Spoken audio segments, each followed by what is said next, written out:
आप जरा इस वीडियो को देखिए। दोस्तों आजकल चर्च के जो करंट लगने वाली है हीलिंग मिनिस्ट्री चल रही है और जो ये लोग हॉली स्पिरिट के छूने से नीचे गिर जाते हैं, ये सब बिल्कुल सेम मस्जिदों में जिनों के आने पर भी लोगों को ऐसे ही करंट सा लगता है और बाबा तांत्रिकों के यहाँ पर भी ऐसे ही कांपते हुए लोग नीचे गिर जाते हैं। ये सब क्या है? क्या हॉली स्पिरिट और इविल स्पिरिट दोनों के एक जैसे लक्षण हो सकते हैं? बाइबल में कहीं पर भी हॉली स्पिरिट के छूने से ऐसा होता है नहीं लिखा है। यीशु मसीह गिरे हुए लोगों को उठाने आया और आजकल के पास्टर्स लोगों को नीचे गिरा रहे हैं। इस भाई साहब का कहना है कि चर्च में हाथ रखने पर जो गिर जाते हैं वो इविल स्पिरिट से गिरते हैं। मेरे हिसाब से इस भाई साहब ने कभी बाइबल नहीं पढ़ा है। चर्च में प्रार्थना करने से गिरना शैतानी नहीं है। पुराने और नए नियम में 20 से ज्यादा ऐसी वर्ष मैं दिखा सकता हूं जो खुदा की हजूरी में लोग भरकर गिर गए। और सबसे फेमस वर्ष है सुलेमान की भवन में जब खुदा की हजूरी आई और सभी लोग वहां पर गिर गए। अब्राहम के सामने झूठ आते हैं, अब्राहम गिर जाता है। फिर नए नियम में यीशु मसीह को सिपाही पकड़ने के लिए आते हैं और बोलते हैं यीशु कौन है? यीशु कहते हैं कि मैं हूं और वो सभी गिर जाते हैं। और उसका सामना यीशु मसीह के साथ होता है और वो गिर जाता है। जॉन रेवलेशन वाले का सामना यीशु मसीह की आत्मा के साथ होता है और वो गिर जाता है। तो हमें हर चीज को डीमन के साथ नहीं जोड़ना चाहिए। जिस कुंडलिनी के बारे में ये भाई साहब बता रहे हैं वो एक योगा है। योगा ना तो इस्लाम में और ना ही बाइबल में। इस वक्त तो हम बार बोल रहे हैं कि हम उनको उनके फलों से पहचानें। तो भाई पहले उनके बारे में अच्छी तरह से रिसर्च करें। और क्या कुंडलिनी स्पिरिट से इंसान गिर सकता है? वैसे नहीं गिर सकता है। मैं आपको 10 रेफरेंस और दिखा दूं जब किसी का सामना खुदा के साथ होता है और वो गिर सकता है। इस चीज को करने के लिए पक्का आत्मा होना जरूरी है। पहले खुदा से Wake up to reality. किसी पास्टर के खिलाफ वीडियो बनाना मेरा स्टाइल नहीं है और ना ही मेरे पास इतना समय है कि मैं किसी पर दोष लगाने में टाइम वेस्ट करूं। मैं किसी के खिलाफ नहीं हूं, मैं बस वचन के साथ हूं। और जब आप वचन के साथ होते हैं तो बहुतों के खिलाफ दिखाई पड़ते हैं। उसके लिए मैं हाथ जोड़ के माफी चाहूंगा। मैं बस बाइबल भक्त हूं, यीशु मसीह का भक्त हूं और सत्य के साथ हूं। भाई साहब का कहना है कि चर्च में हाथ रखने पर जो गिर जाते हैं वो इविल स्पिरिट से गिरते हैं। ये भाई साहब इस बात का परफेक्ट एग्जाम्पल है कि कैसे इंसान जो सुनना चाहता है उसी को सुन लेता है, कैसे हम अपने ही हिसाब से बातों को और चीजों को गढ़ लेते हैं।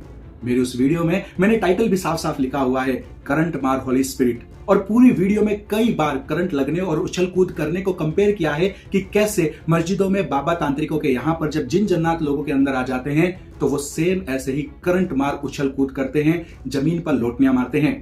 पूरी वीडियो में कहीं पर भी नहीं कहा कि हॉली स्पिरिट के आने से या परमेश्वर की उपस्थिति में आदमी नीचे नहीं गिरता। पर यह भाई अपनी ही तरफ से बातों को ऐड करके बोल रहा है कि चर्च में हाथ रखने से इविल स्पिरिट से गिर जाते हैं।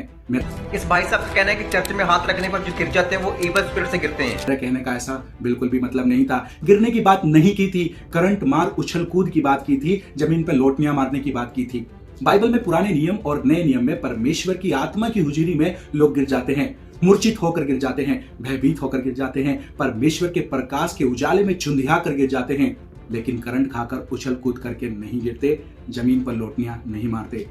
आप जरा सोच कर देखिए कि जब अब्राहम के पास स्वर्गदूत आए, अगर अब्राहम भी ऐसे ही करंट मार उछल कूद करता तो कैसा लगता? फिर पौलुस से जब यीशु मसीह मिलने आते हैं तब पौलुस भी करंट मार उछल कूद करता, जमीन पर लोटनियां मारता तो? लेकिन ऐसा नहीं है।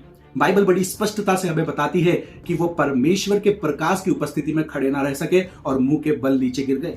गलातियों अध्याय 5 उसके 22-23 में लिखा है, आत्मा का फल प्रेम, आनंद, मेल, धीरज है और कृपा, भलाई, विश्वास, नम्रता और संयम है। ऐसे ऐसे कामों के विरोध में कोई भी व्यवस्था नहीं होती है। फलों से उसके पेड़ों को पहचान लोगे कि पेड़ कैसा है। हॉली स्पिरिट आपके अंदर प्रेम, शांति, धीरज, नम्रता और संयम लाता है। हॉली स्पिरिट जब आता है वो आपको दोषी ठहराता है, आपको पापी ठहराता है। उसकी प्रेजेंस में आप घुटनों पर आकर गिरते हैं, मुंह के बल गिर के आप अपने पापों के कारण उसकी उपस्थिति में बैठकर रोते हैं। आंसू बहने बंद नहीं होते, आप उसकी प्रेजेंस में पश्चाताप में जाते हैं, प्रभु यीशु मसीह की शांति और आनंद को महसूस करने लगते हैं। हॉली स्पिरिट की प्रेजेंस में आप शांत होते जाते हैं और शांत होते जाते हैं और शांत होते जाते हैं, क्योंकि वो असीम शांति है, दया और प्रेम है। ये करंट मार उछल कूद वही कर सकता है जो शांत नहीं है, जिसके पास संयम नहीं है, जो तड़प में है, जो जलन में है। उसी के अंदर यह शांति, करंट मार उछल कूद, जमीन पर लोटनियां मारना, दांत पीसना और जमीन पर पटक के गिरा देना वाले लक्षण दिखाई दे सकते हैं, क्योंकि पेड़ जैसा होगा फल वैसे ही देगा।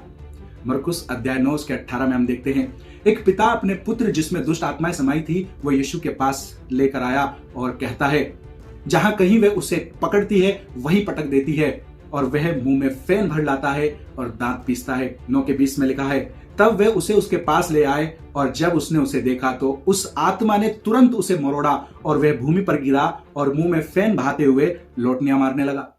मैं फिर से कहूंगा, हॉली स्पिरिट की उपस्थिति में गिरना और दुष्ट आत्मा की उपस्थिति में गिरना दोनों के लक्षण सेम नहीं हो सकते और ना ही बाइबल में सेम टू सेम है। जिनकी आंखें हो वो देख लें, जिनके कान हो वो सुन ले। आमीन। God bless you. He the truth, the way, the life.